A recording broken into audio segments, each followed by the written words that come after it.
എല്ലാ കൂട്ടുകാർക്കും നല്ലൊരു ദിവസം ആശംസിച്ചുകൊണ്ട് മാമ്പഴത്തിന്റെ പുതിയ വീഡിയോയിലേക്ക് സ്വാഗതം. നമുക്ക് നേരെ ഗീതുവിന്റെ ഗോവിന്ദന്റെ ഇന്നത്തെ നല്ലൊരു വിശേഷം കണ്ടാലോ. അങ്ങനെ നെഞ്ചുവേന എടുക്കാനും പറഞ്ഞ് രാധികാമ്മ കിടന്ന് കരഞ്ഞുകൊണ്ടിരിക്കുകയാണ്. ഈ സമയത്ത് ഗോവിന്ദും മരണവും കൂടെ അങ്ങോട്ട് ഓടി വരുവാണ്. അവർ രണ്ടുപേരും വന്ന് അടുത്തിരിക്കുന്നുണ്ട്. ഈ സമയം രാധിക പറഞ്ഞു, അതെ, എൻ്റെ അടുത്തൊന്നും പോവരുത് കേട്ടോ, എനിക്ക് പേടിയാ, നിങ്ങൾ രണ്ടുപേരും എൻ്റെ അടുത്ത് കാണണമെന്ന് പറയാണ്. ഇത് കേട്ട് കഴിഞ്ഞപ്പോ തന്നെ ഗീതുവിന് ഒരു കാര്യം മനസ്സിലായി. ഓഹോ, അപ്പൊ അതാണ് കാര്യം. ശരിക്കും പറഞ്ഞ നെഞ്ചുവേദനയൊന്നും ഇല്ല, താങ്കൾ പുറത്തു പോവാന്ന് എങ്ങനെയോ അറിഞ്ഞിട്ടുണ്ട്. അപ്പൊ അതറിഞ്ഞിട്ടുള്ള പ്രകടനമാണ്. അതാണ് ഗോവിന്ദേട്ടനെ ഇവിടെ പിടിച്ചു നിർത്താൻ കാരണം. ഇതൊരു പണി കൊടുത്തിട്ട് തന്നെ കാര്യം. ഈ സമയത്ത് പെട്ടെന്ന് ഗീതു അങ്ങ് ചെന്നിട്ട് പറഞ്ഞു, അയ്യോ, രാധികാമ്മയ്ക്ക് വല്ലാത്ത നെഞ്ചുവേനയാണോ, ഒരു കാര്യം ചെയ്യാം, ആംബുലൻസ് വിളിക്കാന്ന് പറയാണ്. പെട്ടെന്ന് ഫോണെടുത്ത് ആംബുലൻസ് വിളിക്കാൻ പറഞ്ഞു. അതൊന്നും വേണ്ടാന്ന് പറയാണ് രാധികാമ്മ. അത് പറഞ്ഞാൽ പറ്റില്ല, എത്രയും പെട്ടെന്ന് തന്നെ ഹോസ്പിറ്റലിൽ കൊണ്ടുപോകണം, അല്ലെങ്കിൽ എന്തെങ്കിലും സംഭവിച്ചു പോയാലോ, രാധികാമ്മ മരിച്ചു പോയാൽ എന്ത് ചെയ്യുന്നു ചോദിക്കുക. പെട്ടെന്ന് കാഞ്ചന പറഞ്ഞു, ദൈവമേ, രാധികാമ്മ മരിച്ചു പോകാനോ, ദൈവം മരിക്കാൻ തുടങ്ങുവാന്ന് തോന്നേ എന്നും പറഞ്ഞുകൊണ്ട് കാഞ്ചന കിടന്ന് വെപ്രാളപ്പെടുകയാണ്. ആംബുലൻസിന്റെ ഫോണ് അല്ല, ആംബുലൻസിന്റെ വിളിക്കാനായിട്ട് പെട്ടെന്ന് ഗീത് ഫോണിനകത്ത് ഇങ്ങനെ സെർച്ച് ചെയ്യണം. അതെങ്ങനെയാ, കൃത്യസമയത്ത് നോക്കിയിട്ടുണ്ടെങ്കിൽ ഒരു ആംബുലൻസിന്റെ നമ്പർ പോലും കിട്ടില്ല എന്ന് പറഞ്ഞുകൊണ്ട് സെർച്ച് ചെയ്തോണ്ടിരിക്കുകയാണ്. രാധികാമ്മ പറഞ്ഞു, വേണ്ട വേണ്ട, ഇപ്പൊ അതിനൊന്നും ആവശ്യമില്ല, ആംബുലൻസ് വേണ്ടാന്ന് പറയണം. അതെന്താ രാധികാമ്മ അങ്ങനെ പറഞ്ഞേ? അങ്ങനെ പറയരുത്, ഹോസ്പിറ്റലിൽ പോകണ്ടേന്ന് ചോദിക്കാം. ഹോസ്പിറ്റലിൽ പോകണ്ട, എന്റെ അടുത്ത് ദേ കണ്ണനും വരണോന്ന് ഇരുന്ന് നന്നാ മാത്രം മതി. എനിക്കെന്തോ വല്ലാത്ത മനസ്സിന് ടെൻഷൻ ഉണ്ടായിരുന്നു, അതുകൊണ്ടായിരുന്നു പറയാൻ. ഓഹോ, അപ്പൊ അങ്ങനെയാണല്ലേ, അന്നൊരു കാര്യം ചെയ്യാം, പെട്ടെന്ന് തന്നെ CPR കൊടുക്കാന്ന് പറയാം. കാഞ്ചന പറഞ്ഞു, അത് ഏത് പാർട്ടി? ദേഹ പറഞ്ഞു, പാർട്ടി ഒന്നും അല്ലത്, അതെ നമ്മള് അറ്റാക്ക് ഒക്കെ വന്നു കഴിയുമ്പോഴത്തേനും ഫസ്റ്റ് എയ്ഡ് കൊടുക്കുന്ന, ഓക്സിജൻ കൊടുക്കുന്ന, അവർക്ക് പെട്ടെന്ന് ശ്വാസം എടുക്കാനായിട്ടേ. ഓ അങ്ങനെ, ഞാൻ അങ്ങോട്ട് തെറ്റിദ്ധരിച്ചെന്ന് പറയണം. അവിടെ ഇരുന്ന് ഗോവിന്ദനും പരനോടും പറഞ്ഞു, നിങ്ങൾ അങ്ങോട്ട് മാറാൻ പറയണം. പിന്നീട് ആ കട്ടിലേക്ക് അങ്ങോട്ട് കയറി രാധികാമ്മയുടെ മേത്തേക്ക് അങ്ങോട്ട് കയറിയിരുന്നു. പിന്നീട് പറഞ്ഞു, അതെ, നന്നായിട്ട് നെഞ്ചില് 2 പ്രാവശ്യം ഒന്ന് ഇടിച്ച് ഒന്ന് സെറ്റ് ആക്കുവാണെങ്കിൽ ശ്വാസമൊക്കെ നേരെ വന്നോളും. അന്നേരം നമുക്ക് ഹോസ്പിറ്റലിലേക്ക് പോകാം, അല്ലെങ്കിൽ ചിലപ്പോൾ പോകുന്ന വഴി തന്നെ ആള് കാഞ്ഞു പോകാന്ന് പറയാം. ഇതും എനിക്ക് അതിന് കുഴപ്പമൊന്നും ഇല്ലാന്ന് പറയണ. ഇപ്പൊ രാധികാമ്മ അങ്ങനെയൊക്കെയല്ലേ പറയത്തുള്ളൂ. രാധികാമ്മ കണ്ടില്ലേ, കിടന്ന് നിലവിളിക്കുന്ന കണ്ടില്ലേ, ഈ കരച്ചിൽ കേട്ട് എനിക്ക് സഹിക്കാൻ പറ്റുന്നില്ല. രാധികാമ്മ പറഞ്ഞു, മോളെ, എനിക്ക് കുഴപ്പമൊന്നും ഇല്ലാന്ന് പറയണ. കാഞ്ചന അടുത്ത് മോളോ, അയ്യോ, രാധികാമ്മ മരിക്കാൻ പോവാന്ന് പറയണ. നീ എന്താ കാഞ്ചന അങ്ങനെ പറഞ്ഞ് രേഖ വെച്ചു? അല്ല, രാധികാമ്മ പറഞ്ഞിട്ടുണ്ടായിരുന്നു ഞാൻ മരിക്കണം, ഞാൻ ഇവിടെ മോളേന്ന് വിളിക്കണമെന്ന് ഗീതു പാപ്പേനെ. അപ്പൊ മരിക്കാൻ പോകുന്നോണ്ടല്ലേ ഇങ്ങനെ വിളിക്കണേന്ന്. ഗീതുവിന് സത്യമായി ശരിക്കും ചിരി വന്നു. ഈ സമയം ഗോവിന്ദ് ഓർത്തു, ദൈവമേ, അമ്മേനെ ഇവള് കൊല്ലുവോ? അമ്മയുടെ മേത്തേക്ക് കയറി ഇരുന്നിട്ടാ CPR കൊടുക്കാൻ തുടങ്ങുന്നേ. ഇവൾക്ക് എന്തോ വലുതോ അറിയാവോ എന്തോ. ഗീതു പറഞ്ഞു, എനിക്കും അറിയാം CPR കൊടുക്കാനൊക്കെ, അതുകൊണ്ടല്ല ഞാൻ ഇത്ര കൃത്യമായിട്ട് വന്ന് CPR കൊടുക്കാൻ തുടങ്ങണേ എന്ന് പറഞ്ഞിട്ട് ഗീതു കയ്യൊക്കെ ഒന്ന് തടവുകയാണ്. പിന്നീട് രാധികാമ്മയ്ക്ക് CPR കൊടുക്കാൻ നെഞ്ചിലേക്ക് അമർത്തി അമർത്തി അങ്ങോട്ട് പ്രസ് ചെയ്യണം. രാധികാമ്മ അയ്യോ അയ്യോ എന്ന് കിടന്ന് നിലവിളിക്കുന്നുണ്ട്. പക്ഷെ ഗീതു വിട്ടുകൊടുക്കാൻ ഉദ്ദേശിച്ചില്ല. വീണ്ടും പിന്നീട് ഗീതു പറഞ്ഞു, അതെ, ഇത് മാത്രം പോരാ, നെഞ്ചത്ത് 2-3-5 തവണ നന്നായിട്ട് ശക്തിയിൽ ഇടിക്കണമെന്ന് പറയാ. ഇടിക്കാനോ? അതെ, എന്നാൽ ഇത് കുറയുള്ളൂ. അങ്ങനെ 2-3 പ്രാവശ്യം ഇടിക്കാൻ കൂടെ ചെയ്ത രാധികാമ്മ ഒരു പരുവായിപ്പോയി. ഗീതും മടുത്തുപോയി, രാധികാമ്മയും മടുത്തുപോയി. പെട്ടെന്ന് രാധികാമ്മയില് ഒരു ശ്വാസം അങ്ങോട്ട് പോവാണ്. ഒരു ഏമ്പക്കം അങ്ങോട്ട് വിട്ടു. ഈ ഏമ്പക്കം പോയ ഉടനെ കാഞ്ചനാക്കോ, ആ കണ്ടോ കണ്ടോ, ഇപ്പൊ രാധികാമ്മയ്ക്ക് ഓക്കെ, രാധികാമ്മയ്ക്ക് നന്നായിട്ട് ശ്വാസം പോകുന്നുണ്ട്, ഇപ്പൊ ഒരു കുഴപ്പമില്ലെന്നാ തോന്നുന്നേ. രേഖ പെട്ടെന്ന് ഗ്യാസിന്റെ ആയാലും തോന്നേ, കണ്ടില്ലേ ഗ്യാസ് പോയത് കണ്ടില്ലേ എന്ന് ചോദിക്കുവാണ്. രാധിക പറഞ്ഞു, എനിക്കൊരു കുഴപ്പമില്ല, നീ എന്റെ മേത്തുനിന്ന് എഴുന്നേറ്റാൽ മാത്രം മതി ഗീതു എന്ന് പറയണേ. ഗീത പറഞ്ഞേ, അത് പറ്റത്തില്ല, അതെ, പെട്ടെന്ന് തന്നെ നമുക്ക് ഹോസ്പിറ്റലിലേക്ക് കൊണ്ടാം. ഗോവിന്ദേട്ടാ, ഒരു ഹോസ്പിറ്റലിലേക്ക് പോകാനായിട്ട് ഒരു വണ്ടി അറേഞ്ച് ചെയ്യാൻ പറയാണ്. അല്ല, നമ്മുടെ വണ്ടിക്ക് പോയാൽ പോരാ പോരാ, നമുക്ക് ആംബുലൻസിന് തന്നെ പോണെന്ന് പറയാം.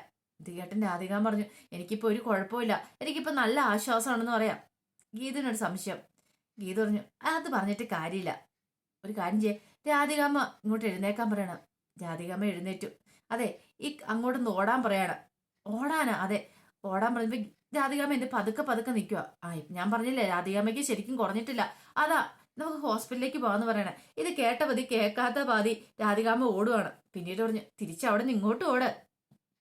രാധികാമ്മനെ ഒരു കോമാളിയെ പോലെ ഇത് തന്നെ പറ്റുന്ന കാര്യങ്ങളെല്ലാം രാധികാമ്മനെ കൊണ്ട് ചെയ്യിക്കുകയാണ്. കാരണം അവർ ഇത്ര വലിയ അഭിനയം കാഴ്ചവെച്ചപ്പോൾ അവർക്കൂടെ തിരിച്ചൊരു പണി കൊടുക്കണ്ടേ.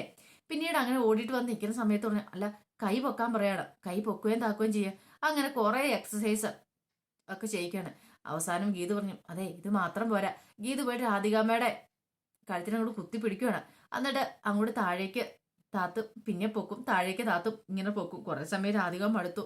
ഗീതു ഞാൻ മടുത്തെന്ന് പറയണേ. ഇപ്പൊ ഏകദേശമൊക്കെ ഓക്കെ ആയി. ഇനി രാധികാമ്മ ഒന്ന് കയറി കിടന്നേ കാണട്ടെ എന്ന് പറയണേ. രാധികാമ്മ കയറി കിടന്നു. ഇനി ആ കൈ രണ്ടും പൊക്കി പിടിക്കാൻ പറയണം. കൈ രണ്ടും പൊക്കി പിടിച്ചു. കുറെ സമയം എങ്ങനെ പൊക്കി പിടിക്കണമെന്ന് പറയാ. അവസാനം കൈ മടുത്ത് കഴിയുമ്പോൾ താഴേക്ക് ഇട്ടു. ഇപ്പൊ ഒരു കാര്യം മനസ്സിലായി. ഇപ്പൊ രാധികാമ്മയ്ക്ക് ഏതാണ്ടൊക്കെ ഒരു കുറവ് വന്നിട്ടുണ്ടല്ലേ എന്ന് ചോദിക്കണം. അത് ഗീതു നന്നായിട്ട് കുറവ് വന്നിട്ടുണ്ടെന്ന് പറയാം. അപ്പൊ ഇത് മതി. അതെ, ഇനി എന്തേലും ഉണ്ടെങ്കിൽ എന്തേലും കുഴപ്പമുണ്ടെങ്കിൽ വിളിക്കണമെന്ന് പറയാ. എനിക്ക് വേറെ പ്രശ്നങ്ങളൊന്നും ഇല്ലെന്ന് പറയാ. ഈ സമയം ഗോവിന്ദ് വന്നിട്ട് പറഞ്ഞു, അമ്മയ്ക്ക് വയ്യല്ലോ, ഞാൻ അമ്മേരോടെ ഇവിടെ കിടന്നോളാന്ന് പറയണം. ഇത് കേട്ടതിന് രേഖ ചാടി വീണു. വേണ്ട വേണ്ട, ഞാൻ അമ്മേരോടെ കിടന്നോളാം. ഗോവിന്ദാണ് പൊക്കോ, ഞാൻ അമ്മേരോടെ കിടന്നോളാന്ന് പറയാണ്. വരുണിന്റെ രാധികാമ്മയുടെ എല്ലാം പ്ലാനുകളും പദ്ധതികളും പൊളിഞ്ഞു. ഈ സമയത്ത് ഗീതു വന്നിട്ട് പറഞ്ഞു, രാധികാമ്മ ഇനി എന്തേലും ഉണ്ടെ പറയണം കേട്ടോ എന്ന് പറയണേ. വല്ല ഫസ്റ്റ് എയ്ഡ് തരണമെങ്കിലോ CPR തരണമെങ്കിലോ എന്നെ ഒന്ന് വിളിച്ചാൽ മാത്രം മതി. രേഖയുടെ അടുത്തേക്ക് എന്നിട്ട് പറഞ്ഞു, രേഖേച്ചി ഉറങ്ങാതിരിക്കണം കേട്ടോ. അമ്മ എന്തേലും ആവശ്യം വന്നിട്ടുണ്ടെങ്കിൽ വേറെ ആരെയും വിളിക്കരുത്. അമ്മ എന്തേലും നെഞ്ചുവേനയെന്ന് പറഞ്ഞിട്ടുണ്ടെങ്കിൽ എന്നെ മാത്രം വന്ന് വിളിക്കാവുള്ളൂ എന്ന് പറയണം. ശരി ഗീതു എന്ന് പറയണം. അങ്ങനെ അവരങ്ങോട്ട് പോവാണ്. ഈ സമയത്ത് രാധികാമ്മ എങ്ങ് എഴുന്നേറ്റു. എന്നിട്ട് വരുണിന്റെ രണ്ടടി അങ്ങ് അടിക്കുവാണ്. ഇപ്പൊ നിനക്ക് സമാധാനമായല്ലോ. അമ്മ ഇങ്ങനെയൊക്കെ വരുമെന്ന് ഞാൻ പ്രതീക്ഷിച്ചോ? അമ്മേനെ കൊല്ലാൻ കൊടുത്തിരിക്കുന്നു. ഇനി ഒന്നുകൂടെ അവൾ ഈ മുറിയിലേക്ക് കയറി വന്നിട്ടാണെങ്കിൽ എന്റെ ശവടക്ക് കൂടിയാൽ മതി എന്ന് പറയാണ്. വരും പറഞ്ഞു, അല്ലമ്മേ നീ കൂടുതലൊന്നും പറയണ്ട, ഇറങ്ങി പോകുന്നുണ്ടോ എന്ന് ചോദിച്ച് വരുണിനെ അങ്ങോട്ട് ഇറക്കി വിടുവാണ്. പിന്നീട് മുറിയിലേക്ക് വന്നു കഴിഞ്ഞപ്പോ ഗോവിന്ദ് ഇങ്ങനെ ആലോചിച്ചുകൊണ്ടേക്ക് ഇരിക്കുമായിരുന്നു. അപ്പൊ ഗീതുവിനെ കണ്ടപ്പോഴും എനിക്ക് നല്ല സംശയമുണ്ട്, നീ അമ്മയ്ക്കിട്ട് നല്ല പണി കൊടുത്താണെന്ന്. എന്ത് അല്ല, നീ CPR കൊടുക്കാന്ന് പറഞ്ഞ് മനഃപൂർവ്വം അമ്മേനെ ഉപദ്രവിച്ചാണെന്ന്. പിന്നെ ഞാൻ അങ്ങനെയൊക്കെ ചെയ്യുമോ ഗോവിന്ദേട്ടാ? അമ്മയ്ക്ക് നല്ല അസുഖം ഉണ്ടെന്നല്ലേ പറഞ്ഞേ. എങ്ങനെയുണ്ട്? ഞാൻ CPR കൊടുത്തിട്ട് അമ്മയ്ക്കൊരു കുഴപ്പമില്ലല്ലോ. അമ്മ നല്ല ചാടി എഴുന്നേറ്റ് കാര്യങ്ങളൊക്കെ നല്ല പടപടയെന്ന് ചെയ്ത് കണ്ടോന്ന് ചോദിക്കാം. അതൊക്കെ ശരി തന്നെ. പക്ഷെ എനിക്ക് എവിടെയോ എന്തോ ഒരു സംശയം ഉണ്ടെന്ന് പറയണ. ഗീതുവിന് ചിരി വരുന്നുണ്ട്. പക്ഷെ ഗീതു ചിരി ഇങ്ങനെ കടിച്ചു പിടിച്ച് വെച്ചേക്കുവാണ്. ചിരിച്ചിട്ടുണ്ടെങ്കിൽ ശരിയാവത്തില്ലോ.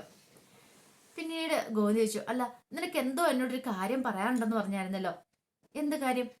രാധികാമ്മയുടെ കാര്യമാണോ? അല്ല, ഇപ്പോഴല്ല, മുമ്പ് എന്തോ കാര്യം. ഓ, ഗോവിന്ദൻ എനിക്കൊരു സമ്മാനം തരുമെന്ന് പറഞ്ഞില്ലേ, അതാണോ? അതെ അതെ. അപ്പൊ നീ എന്നോടൊരു കാര്യം പറയൂന്ന് പറഞ്ഞായിരുന്നല്ലോ. അത് പിന്നെ കാര്യം എന്താന്ന് പറ. അതെ, ഞാൻ ഒരു കാര്യം പറഞ്ഞാൽ ഗോവിന്ദയുടെ സമ്മതിക്കൂന്നേ. എതിർപ്പൊന്നും പറയത്തില്ല. എന്നാ ശരി, ഞാൻ പറയാം. കുഴപ്പമൊന്നും ഇല്ലോ അല്ലേ എന്ന് പറയാണ്. ഒരു കുഴപ്പമില്ല, നീ എന്ത് പറഞ്ഞാലും ഞാനത് സമ്മതിക്കും. എനിക്കൊരു കുഴപ്പമില്ലെന്ന് പറയാം. അന്നെങ്കിലേ രഞ്ജുവിനെ നമുക്ക് അങ്ങോട്ട് കൊണ്ടുവന്നാലോ? അതെ, വിജയലക്ഷ്മി അമ്മയ്ക്കാണെങ്കിൽ ഇപ്പൊ ദൂരേക്കൊന്നും സംഗീത കച്ചേരിക്കൊന്നും പോവാണ്ട് സാധിക്കുന്നില്ല. അതുകൊണ്ട് രഞ്ജുവിനെ നമുക്കിവിടെ കുറച്ചു ദിവസം കൊണ്ട് നിർത്താന്ന് പറയണം. ഇത് കേട്ടതും ഗോവിന്ദന്റെ മുഖം അങ്ങോട്ട് മാറി. ഓഹോ, അപ്പൊ ഇതായിരുന്നു നിന്റെ ഉള്ളിലിരിപ്പില്ലേ? ഇതാണ് നീ പറയാൻ വന്നതല്ലേ? അല്ലാതെ പിന്നെ വേറെന്ത് പറയാനാ? അതൊന്നും നടക്കില്ല ഗീതു എന്ന് പറയണം. അതെന്താ അങ്ങനെ പറഞ്ഞേ? അവരുടെ പേരും പ്രശസ്തിക്കും വേണ്ടി രഞ്ജുവിനെ ഇവിടെ കൊണ്ട് നിർത്തേണ്ട ആവശ്യമൊന്നുമില്ല. അതെന്ത് പരിപാടിയാ? കുറച്ച് ദിവസത്തേന് ഒന്ന് മാറ്റി നിർത്താമെന്ന് ചോദിച്ചു കഴിഞ്ഞപ്പോ അല്ലേ ഞാൻ രഞ്ജുവിനെ അവിടെ കൊണ്ടേ ആക്കിയത്. ഇപ്പൊ ഇത് എന്ത് പരിപാടിയാ ഗോവിന്ദേട്ടൻ പറയണേ? രഞ്ജുവിനെ ഇങ്ങോട്ട് തിരിച്ചു വിളിച്ചാൽ എന്താ കുഴപ്പം? അതൊന്നും പറ്റില്ല എന്ന് പറഞ്ഞാൽ പറ്റില്ല. ഈ കാര്യം പറഞ്ഞു നീ എൻ്റെ അടുത്തേക്ക് വരണ്ടെന്ന് പറയാം. അതെന്ത് പരിപാടിയാ ഗോവിന്ദേട്ടൻ കാണിക്കുന്നത്? ഞാൻ എന്ത് കാര്യം പറഞ്ഞാലും സാധിച്ചു തരുന്നു ഗോവിന്ദേട്ടൻ എനിക്ക് വാക്ക് തന്നല്ലേ, എന്നിട്ടാണോ ഇപ്പന് ഇങ്ങനെ പറയണേ? അല്ല, അത് പിന്നെ ഈ കാര്യമൊന്നും എനിക്ക് അറിയില്ലായിരുന്നല്ലോ. പിന്നെ ഏത് കാര്യമെന്നോർത്തണ ഗോവിന്ദേട്ടൻ സമ്മതം പറഞ്ഞേ? നീ എന്തൊക്കെ പറഞ്ഞാലും ശരി, ഞാനിത് സമ്മതിക്കാൻ പോകുന്നില്ലെന്ന് പറയണം. ഗീതുവിന് ദേഷ്യം വന്നു. ഓഹോ, പറഞ്ഞ വാക്കിന് വിലയില്ലല്ലേ? എന്നാ കണ്ടോ കേട്ടോ, ഞാൻ ഒരു കാര്യം പറയാം. രഞ്ജുവിനെ ഞാൻ ഇവിടെ കൊണ്ടുവന്ന് താമസിപ്പിച്ചിരിക്കുമെന്ന് പറയാം. അങ്ങനെയാണെങ്കിൽ നീ അറക്കൽ കുടുംബത്തിൽ നിന്ന് പുറത്തായിരിക്കുന്നു ഗീതുവിനോട് ഗോവിന്ദൻ പറഞ്ഞു. ഗീതുവിന് ദേഷ്യം വന്നു. ഗീതു ആ കട്ടിലേക്ക് പോയി അങ്ങോട്ട് കിടക്കുവാണ്. പിന്നീട് ഗോവിന്ദ് അരിയിലേക്ക് പോയിരുന്നിട്ട് ചോദിച്ചു, എന്താ നീ തിരിഞ്ഞു കിടക്കണേ? എന്തായാലും ഇച്ചിരി സംസാരിക്കാൻ പറയണം. സംസാരിക്കാനോ? വാക്കിന് വിലയില്ലാത്തവർ പറയുന്നൊന്നും കേൾക്കാൻ എനിക്ക് താല്പര്യമില്ല. എനിക്ക് ഉറങ്ങണമെന്ന് പറഞ്ഞ് തലവഴി പുതപ്പിട്ട് അങ്ങോട്ട് മൂടുവാണ്. ഓഹ് എന്റെ ദൈവമേ, എന്റെ ഒരു അവസ്ഥയെ പ്രണയം തുറന്നു പറയാൻ വന്ന നാന ഇപ്പോഴാണ്ട് ഇങ്ങനെ ഇരിക്കുന്നു. ഇനി ഏത് കാലത്താണോ തന്റെ മനസ്സിലുള്ള പ്രണയം ഇവളോടൊന്ന് തുറന്നു പറയാൻ പറ്റുമെന്നോർത്ത് ഗോവിന്ദ് അവിടെ ഇരിക്കുവാണ്. പിറ്റേ ദിവസം രാവിലെ ആയി കഴിഞ്ഞപ്പം വിലാസിനി നേരെ അടുക്കളയിലേക്കല്ല, നേരെ പൂജാമുറിയിലേക്ക് ചെല്ലുവാണ്. പൂജാമുറിയിലേക്ക് എന്നിട്ട് പ്രാർത്ഥിക്കുവാണ്. എന്റെ ഭഗവാനെ, ഞാൻ ചെയ്തതിനുള്ള ഇതൊക്കെ ശിക്ഷയായിരിക്കും എനിക്കിപ്പോൾ കിട്ടിയിരിക്കുന്നത്. എനിക്ക് ഇങ്ങനെ ഒരു രോഗം വന്നത്. പക്ഷെ എനിക്ക് അതിന്റെ സങ്കടമില്ല. ഞാൻ അത്ര ക്രൂരതകളൊക്കെ ചെയ്തിട്ടുണ്ട്. പക്ഷേങ്കിൽ എനിക്ക് എൻ്റെ പ്രിയമോളുടെ വയറ്റിൽ വരുന്ന കുഞ്ഞിനെ ഒന്ന് കാണാനായിട്ട്, ആ മുഖം ഒന്ന് കണ്ടിട്ട് മരിച്ചാലും എനിക്ക് കുഴപ്പമില്ല. അതിനുള്ള ഭാഗ്യം നീ എനിക്ക് തരണേ ഭഗവാനെ എന്ന് പറഞ്ഞുകൊണ്ട് പ്രാർത്ഥിക്കുക. കണ്ണ് നിറഞ്ഞു ഒഴുകുന്നുണ്ടായിരുന്നു. എനിക്ക് ആ കുഞ്ഞിനെ ഒന്ന് കൊഞ്ചിക്കണം, എൻ്റെ ഒരു ആഗ്രഹമാണ്. അത്രയും നാൾ മാത്രം എനിക്ക് ആയുസ് മതി. അതിനുശേഷം ഞാൻ മരിച്ചാലും എനിക്ക് ഒരു പ്രശ്നവും പറയാണ്. അങ്ങനെ പ്രാർത്ഥനയെല്ലാം കഴിഞ്ഞ് നേരെ അടുക്കളയിലേക്ക് വന്ന് അടുക്കളയിലെ ജോലികളെല്ലാം ചെയ്യുവാണ്. പ്രിയ എഴുന്നേറ്റ് വന്നു കഴിഞ്ഞപ്പോഴത്തേനും അമ്മ നേരത്തെ അടുക്കളയിൽ കയറിയിരിക്കുന്നു. ഇതെന്ത് പറ്റി അമ്മ? അമ്മയ്ക്ക് ഇന്നലെ ഉറക്കമൊന്നും ഇല്ലായിരുന്നു എന്ന് ചോദിക്കുക രാത്രിയില്. ഏയ് ഉറക്കം വന്നില്ല. അതെന്ത് പറ്റി അമ്മയ്ക്ക് ഉറക്കമില്ലായിരുന്നേ? എന്തോ എന്താണെന്നറിയത്തില്ല, ഉറക്കം വന്നില്ല. അതുകൊണ്ട് ഞാൻ നേരത്തെ ആയിട്ട് അടുക്കളയിൽ കയറിയെന്ന് പറയണം. പിന്നീട് പ്രിയ വന്ന് അവിടെ എല്ലാം ഓരോ പാത്രങ്ങളൊക്കെ തുറന്നു നോക്കുമ്പോൾ കറികളും കാര്യങ്ങളും എല്ലാം റെഡി ആയിട്ടിരിക്കുന്നു. ആഹാ, അമ്മ ഇതെല്ലാം രാവിലെ തന്നെ ഉണ്ടാക്കിയോ? അത് മോളെ, ഇനിയിപ്പോ ഉച്ചയ്ക്ക് സമയമില്ലോ. അതെന്താ? ഉച്ചയ്ക്ക് ഇനിയിപ്പോ പരിപ്പും പായസവും പപ്പടവും ഒക്കെ കൂട്ടി ഒരു സദ്യ തന്നെ ഉണ്ടാക്കണം എന്ന് പറയാ. സദ്യ? അതെന്തിനമ്മ ഇപ്പൊ സദ്യ ഉണ്ടാക്കുന്നത്? അല്ല, അത് പിന്നെ മോള് നാളെ അങ്ങോട്ട് ഡെലിവറിക്ക് ആയിട്ട് പോകുമല്ലേ. പിന്നെ എന്നാ എല്ലാരും കൂടെ ഒരുമിച്ചിരുന്ന് ആഹാരം കഴിക്കുന്നത്? ഇന്ന് വരെ ഈ വീട്ടിലെല്ലാരും ഒരുമിച്ചൊരു സന്തോഷമായിട്ടൊരു സദ്യ ഒന്നും കഴിച്ചിട്ടില്ലോ. അപ്പൊ അതുകൊണ്ടാണ് ഞാൻ അങ്ങനെ ഉണ്ടാക്കാന്ന് വെച്ചേ. ഇനിയിപ്പോ മോളിന് തിരിച്ചു വരുമ്പോ ഇനിയിപ്പോ ഒരുമിച്ചിരുന്ന് കഴിക്കാൻ പറ്റിയില്ലെങ്കിലോ? അമ്മ എന്തൊക്കെയാ പറയണേ? ദേ, ഡെലിവറി ഒക്കെ കഴിഞ്ഞ് കുറച്ച് ദിവസം കഴിയുമ്പോൾ ഞാൻ ഇങ്ങോട്ട് തിരിച്ചു വരില്ലേ? പിന്നെ എന്താ കുഴപ്പം? നമ്മളെല്ലാവരും ഒരുമിച്ചിരുന്ന് ആഹാരം കഴിക്കുകയും ചെയ്യും. പിന്നെ എന്റെ കുഞ്ഞിനെ നോക്കേണ്ട ആൾ അമ്മയല്ലേന്ന് ചോദിക്കുക. പക്ഷെ അത് ദൈവം കൂടെ തീരുമാനിക്കണ്ടേ മോളെ എന്ന് പറയാം. എന്താമ്മേ? അമ്മ എന്താ പറഞ്ഞേ? ഒന്നുമില്ലാന്ന് പറയാ. ഞാൻ ഈയിടെ ശ്രദ്ധിക്കുന്നുണ്ട്, അമ്മ കഴിഞ്ഞ ദിവസം പുറത്ത് പോയിട്ട് വന്നതിന് ശേഷം അമ്മയ്ക്ക് നല്ല മാറ്റമാണ്. അമ്മയ്ക്ക് എന്തോ ഒരു വിഷമമുണ്ട്. കാര്യം എന്താന്ന് തുറന്നു പറ. അമ്മയുടെ മുഖം കണ്ടാ അറിയാന്ന് പറയാണ്. ഈ സമയത്ത് വിലാസിനെ അങ്ങോട്ട് തിരിഞ്ഞു നിന്ന് കരയുവാണ്. രണ്ട് കണ്ണുകളും നിറഞ്ഞൊഴുകുകയാണ്. പെട്ടെന്ന് പ്രിയ വിലാസിനെ പിടിച്ചിങ് നേരെ നിർത്തി. എന്താ അമ്മേ? അമ്മ എന്തിനാ കരയണേന്ന് ചോദിക്കുക. ഒന്നുമില്ല മോളെ, കാര്യം എന്താന്ന് പറ.